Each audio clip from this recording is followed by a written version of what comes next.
बिस्मिल्लाहिर्रहमानिर्रहीम। अस्सलाम वालेकुम स्टूडेंट्स। आज का हमारा टॉपिक है हायर स्पेक्ट्रा ऑफ मेटल कार्बोनल्स।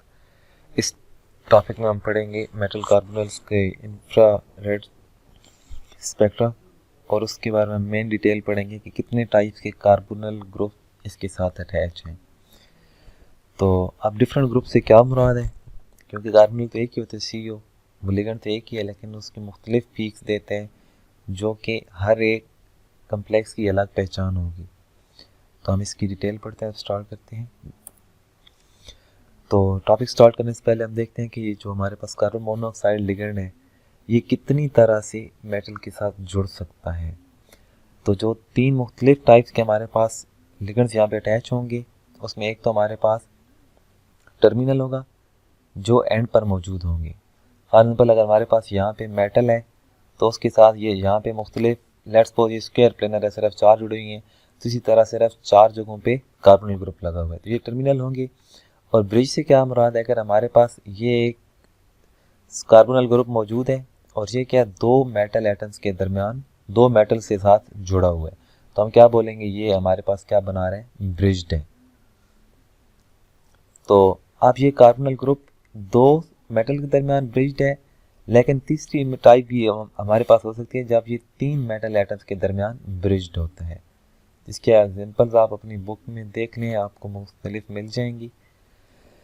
तो ये हमारे पास तीन टाइप्स हैं मेन जो हम अभी स्टडी करेंगे। तो नेक्स्ट है हमारे पास इन्हीं कम्प्लेक्सेस की कैरेक्टराइजेशन है, स्पेक्ट्रोस्कोपिक कैरेक्टराइजेशन। तो हमारे पास दो मेन टाइप्स हैं, आईआर स्पेक्ट्रोस्कोपी और C13 NMR स्पेक्ट्रोस्कोपी, लेकिन यहाँ पे हम सिर्फ आईआर स्पेक्ट्रोस्कोपी डिस्कस करेंगे।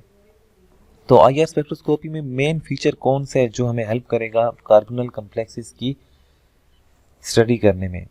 मैं अभी थोड़ा बहुत पहले आईआर स्पेक्ट्रोस्कोपी के बारे में आपको बैकग्राउंड दे दूं। आईआर स्पेक्ट्रोस्कोपी में हम क्या देखते हैं, क्योंकि जो भी बॉन्ड होते हैं वो हम उनको एक स्प्रिंग लाइक मॉडल कंसिडर करते हैं कि स्प्रिंग लाइक होते हैं और ये आपस में क्या करते हैं, वाइब्रेट कर रहे होते हैं। इसी तरह दोनों एटम एक दूसरे के करीब, जिस तरह एक स्प्रिंग के दोनों एंड्स पे अगर बॉल्स लगे हों तो वो बॉल्स एज एटम बिहेव करेंगे और जो स्प्रिंग होगा दरमियान में वो एज अ बॉन्ड बिहेव करेगा, और अलॉन्ग दी एक्सिस वो क्या कर रहे होते हैं, डिस्टेंस इंक्रीज और डिक्रीज होता रहता है, जिस तरह एक स्प्रिंग की कंट्रैक्शन और रिलैक्सेशन हो रही होती है। तो जितने अब बॉन्ड, इसको हम स्ट्रेचिंग वाइब्रेशन बोलते हैं। ये जो भी मैं स्प्रिंग वाली एग्जांपल आपको दे रहा था, तो यहाँ पे मेनली जो इम्पोर्टेंट है वो स्ट्रेचिंग फ्रीक्वेंसीज हैं या स्ट्रेचिंग वाइब्रेशंस हैं जो हम मेनली स्टडी करेंगे। बाकी और भी मोड्स हैं इसके, वाइब्रेशनल मोड्स और बेंडिंग भी हैं, एंटी स्ट्रेचिंग है, या फिर बेंडिंग के आगे मजीद टाइप्स हैं, वो आप मजीद डिटेल में उधर से आईआर स्पेक्ट्रोस्कोपी से स्टडी कर सकते हैं, लेकिन अभी यहाँ पे मैं सिर्फ स्ट्रेचिंग तक महदूद रहूँगा। अब स्ट्रेचिंग फ्रीक्वेंसी किस चीज़ पे डिपेंड करती है, हर कार्बोनल ग्रुप की देखें यहाँ पे अलग फ्रीक्वेंसीज लिखी हुई हैं, ग्रुप सेम है, लिगेंड सेम है, लेकिन फ्रीक्वेंसीज अलग हैं। तो ये इसका मेन एक की पॉइंट है, मेन कंसेप्ट है कि फ्रीक्वेंसी डिपेंड किस पे कर रही होती है। तो फ्रीक्वेंसी किस पे डिपेंड करती है, अगर हमारे पास बॉन्ड एक जगह पे सिंगल है, एक जगह पे हमारे पास बॉन्ड डबल है, और नेक्स्ट हमारे पास क्या होगा, बॉन्ड ट्रिपल होगा। ये मैं सिंपली एक्सप्लेन कर रहा हूँ विदाउट एनी स्पेसिफिकेशन। तो ये जनरल है, यहाँ पे हमारे पास कोई भी आइटम्स हो सकते हैं। अब देखें, हमने ये एक सिंगल स्प्रिंग है या सिंगल रॉड है, इसको कंप्रेस करना आसान है या फिर डबल बॉन्ड को या फिर ट्रिपल बॉन्ड को। तो आंसर सिंपल होगा कि इसको कंप्रेस करना या इसकी स्ट्रेचिंग वाइब्रेशन मुश्किल है, क्योंकि ये तीन रॉड से तीन स्प्रिंग से जुड़ा हुआ, तो हमें ज़्यादा एनर्जी चाहिए होगी।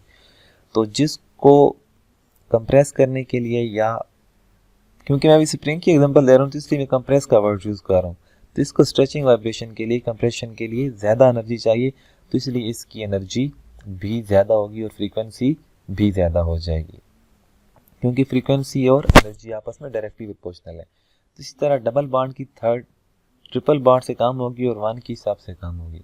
तो अगर हम इसके आईआर स्पेक्ट्रा डाटा से एनर्जी देखें तो सबसे ज़्यादा ट्रिपल बॉन्ड की होती हैं, फिर डबल बॉन्ड की होती हैं और फिर सिंगल बॉन्ड की होती हैं।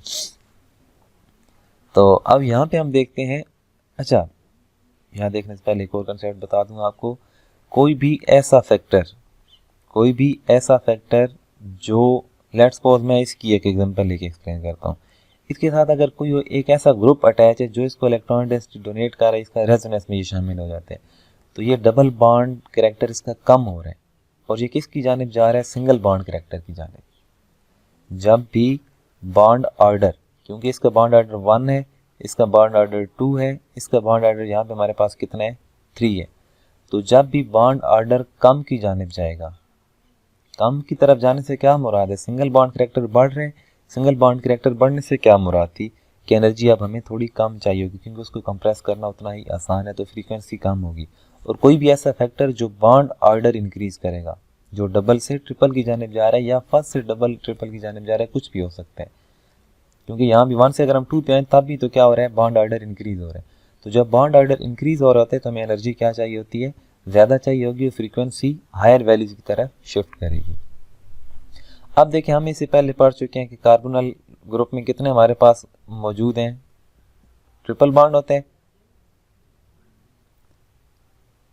तो यहाँ पे ये बॉन्ड किसके साथ जुड़ा हुआ है, इसका मेटल के साथ जुड़ा हुआ है। अब देखिए, इसका बॉन्ड ऑर्डर अभी कार्बोनिल ग्रुप का कितना है, 3 है। तो जब ये इंडिविजुअल होगा, जब ये अलग पाया जाता है तो इसकी फ्रीक्वेंसी कितनी है, 2143 वेव नंबर पर सेंटीमीटर। लेकिन इधर हम आते जाएं तो इधर इसकी कम है, ये इंडिविजुअल है, जब ये किसी के साथ भी अटैच नहीं है। लेकिन जब ये मेटल के साथ बॉन्ड बना लेता है तो इसका बॉन्ड ऑर्डर कुछ हद तक कम होता है, क्योंकि इसकी इलेक्ट्रॉन डेंसिटी यहाँ से अब बहुत सारी यहाँ शिफ्ट हो गई। तो इलेक्ट्रॉन डेंसिटी कम होने से क्या मुराद है, उसका बॉन्ड ऑर्डर काफ़ी हद तक कम हो गया है।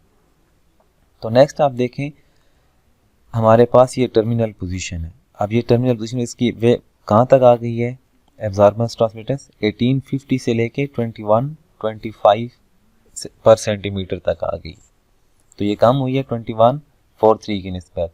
तो नेक्स्ट, अगर कोई ब्रिज्ड है, ब्रिज से क्या मुराद है, आप एक बॉन्ड आप इधर से लाजमी बताइए, ये वाला एक बॉन्ड कहीं और शिफ्ट हो रहा है, किसी और मेटल के साथ ये जुड़ रहा है, ठीक है। तो लाजमी बात है बॉन्ड ऑर्डर इलेक्ट्रॉन डेंसिटी जब मजीद शिफ्ट होगी, क्योंकि ये ज़्यादा से ज़्यादा 4 कार्बन बॉन्ड बनाते, एक टूट जाएगा, तो इस तरह इसकी इलेक्ट्रॉन बॉन्ड ऑर्डर कम हो गया, ट्रिपल से 2 की जानिब जा रहा है, तो इसकी फ्रीक्वेंसी मजीद कम हो गई है। इसी तरह अगर हम ये एक और बॉन्ड इसका शिफ्ट कर लें, किसी तीसरे मेटल एटम के साथ अगर हम इसको ब्रिज करें तो फ्रीक्वेंसी मजीद कम हो जाएगी, कहाँ तक चली जाएगी, फिर मिनिमम 1600 तक होगी, 1600 से 1700 या इस तरह के दरमियान होगी, लेकिन मुझे अब एग्जैक्ट डिजिट्स इसके याद नहीं है। तो ये इसकी मेन प्रिंसिपल था यार स्पेक्ट्रोस्कोपी में कि फ्रीक्वेंसी किस चीज़ पे डिपेंड कर रही होती हैं। तो यहाँ पे क्योंकि कार्बोनिल के हम स्ट्रेचिंग फ्रीक्वेंसीज क्यों लेते हैं, क्योंकि इसके शार्प बैंड्स होते हैं, और ये जो इसकी वैल्यूज हैं या जो इसके बैंड्स आता है आईआर स्पेक्ट्रा में, वो बाकियों से बिल्कुल जुदा होते हैं। बाकी जो लिगेंड्स अगर आईआर एक्टिव हैं भी सही तो उसमें अलग होंगे। नेक्स्ट हमारे पास effect of pi bonding, back bonding. क्योंकि पाई बॉन्डिंग कौन सी थी, जो हमने पाई एसिडिटी पढ़ी थी। तो क्योंकि मेटल हमारे पास इलेक्ट्रॉन डोनेट कर रहा होता है लिगेंड्स को, उसके पाई और एंटी बॉन्डिंग में, तो हमने उसको पाई एसिडिटी बोला था। और मेटल जो डोनेट कर रहा होता है तो फिर हम उसको पाई बेसिसिटी बोलते हैं। तो जो जितने ज़्यादा इलेक्ट्रॉन डोनेट कर रहा होता है वो उतना ज़्यादा रेजोनेंस में समझे इन्वॉल्व हो रहा है, तो वो उतना बॉन्ड क्या हो रहा होता है हमारे पास, डबल बॉन्ड। अगर एक बॉन्ड हमारे पास यहाँ पे पहले यहाँ पे ट्रिपल बॉन्ड था, मैं अभी वो ट्रिपल नहीं बनाने वाला, क्योंकि हमारे पास अब ये रेजोनेंस का दूसरा जो स्ट्रक्चर है मैं वो बनाऊंगा। तो अब ये देखें डबल बॉन्ड करैक्टर रह गया, तो बॉन्ड ऑर्डर कम हो रहे हैं, ट्रिपल से 2 की जानिब आ गए, तो इसकी वैल्यूज़ क्या हो जाएंगी, लोअर वैल्यूज़ की जानिब शिफ्ट हो जाएगी वैल्यू। नेक्स्ट हमारे पास इफेक्ट ऑफ लिगेंड्स। आप देखें हमारे पास अगर 6 के 6 लिगेंड एक जैसे हैं, फिर इसकी अभी कोई भी ऐसी पाई बॉन्डिंग या कुछ ऐसा इफेक्ट नहीं था जो इसको उतार रहा था, तो इसकी अभी वैल्यू कितनी है, 2000 पर सेंटीमीटर। और ये वैल्यूज़ कैसे कैलकुलेट होती हैं, या ये स्पेक्ट्रोस्कोपी में हमारे पास हुक्स लॉ होते हैं, उससे हम कैलकुलेट करते हैं। लेकिन अभी हमारा उससे कंसर्न नहीं है, हमें डायरेक्ट वैल्यू से कंसर्न है। यहाँ पे देखें 6 जुड़ी हुई हैं, अब 6 की जगह पे एक क्या आ गया हमारे पास, डाइन। डाइन क्या है, ये देखें डाइन हमारे पास ये 6 इलेक्ट्रॉन डोनेट करते हैं, एक ये है, दूसरा ये वाला नाइट्रोजन के ऊपर लोन पेयर, और थर्ड वन ये, तो ये 3 लोन पेयर डोनेट कर रहा है। लेकिन आप देखें ये वो लिगेंड है जो बदले में जो इलेक्ट्रॉन मेटल डोनेट कर होता है, ये पाई एसिडिक नहीं है, ये पाई एसिडिटी शो नहीं करता, ये बैक बॉन्डिंग में हिस्सा नहीं ले रहा। तो अब देखें जब ये भी 6 इलेक्ट्रॉन जा रहे हैं, बाकी कार्बोनिल्स के अपने इलेक्ट्रॉन हैं, टोटल 12 इलेक्ट्रॉन्स डोनेट हो रहे हैं दोनों केसेस में। तो क्रोमियम के ऊपर क्या आ रहा है, एग्जैस्ट नेगेटिव चार्ज, एग्जैस्ट इलेक्ट्रॉन डेंसिटी हो रही है। तो अब इसने क्या करना है, खुद को स्टेबलाइज करने के लिए इलेक्ट्रॉन डेंसिटी डोनेट करनी है। यहाँ पर भी तो 12 इलेक्ट्रॉन्स थे, लेकिन यहाँ पर पाई एसिडिटी कितने के साथ पॉसिबल थी, 6 लिगेंड्स के साथ। लेकिन अब कितने के साथ पॉसिबल है, सिर्फ 3 को ये अपनी इलेक्ट्रॉन डेंसिटी डोनेट कर सकते हैं। तो ये जो 3 कार्बोनल हैं इनको मजीद इलेक्ट्रॉन डेंसिटी अपने ऊपर लेनी पड़ेगी ताकि ये कम्प्लेक्स को स्टेबलाइज कर सकें। तो इसलिए इसकी यहाँ पे देखें एनर्जी हमारे पास कम होती है या ज़्यादा होती है जब इलेक्ट्रॉन वो दे रहा है। इलेक्ट्रॉन देने से क्या मुराद है, ये देखें इलेक्ट्रॉन जो जितना ज़्यादा दे रहा होता है वो उतना ज़्यादा डबल बॉन्ड करैक्टर यहाँ पे बढ़ा रहे हैं। जितनी यहाँ पे पाई एसिडिटी बढ़ेगी उतनी ही ज़्यादा डबल बॉन्ड करैक्टर बढ़ रहे। तो ट्रिपल से डबल बॉन्ड की जानिब जाने का मतलब क्या है, हमारे पास फ्रीक्वेंसी लोअर वैल्यूज़ की तरफ शिफ्ट होगी। तो ये था इफेक्ट ऑफ लिगेंड्स। जितने आप लिगेंड्स दूसरे बढ़ाते जाएंगे उतनी फ्रीक्वेंसी नीचे की जानिब जाती जाएगी, क्योंकि एक ही अगर सिर्फ एक कार्बोनल रह जाए तो फिर बाकी सारी इलेक्ट्रॉन डेंसिटी उसके साथ उसको शिफ्ट करनी पड़ेगी।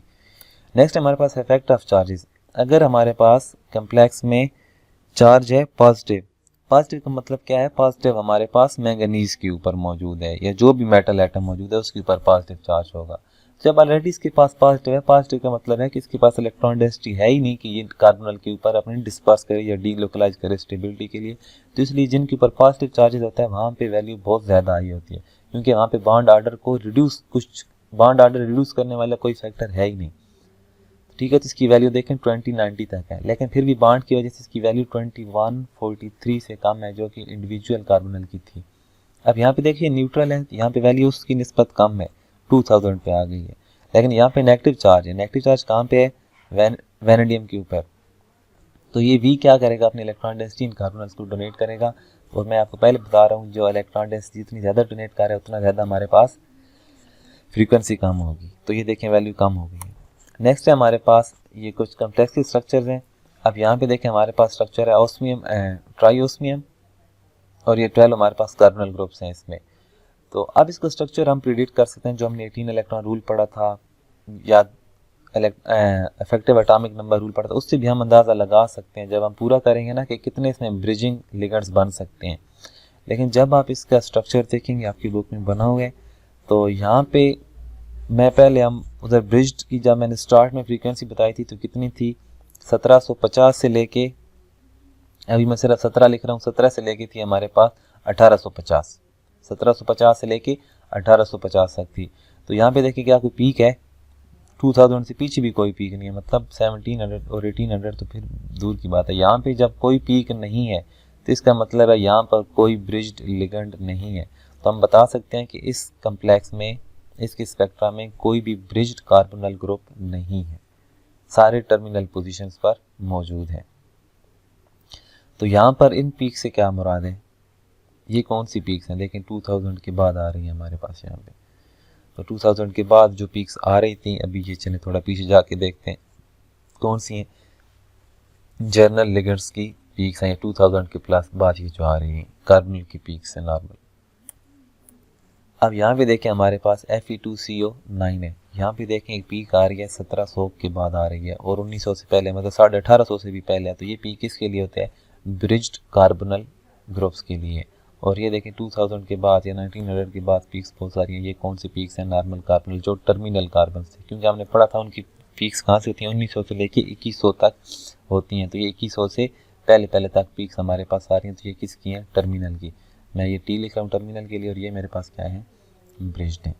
तो ये बेटा अभी तक बेसिक्स थी जो मैंने आज डिस्कस की हैं। आप अभी यहाँ तक समझने की कोशिश करें, मज़ीद हम स्पेक्ट्रा डिस्कस करेंगे और एवेलुएट करेंगे इंशाल्लाह नेक्स्ट लेक्चर में।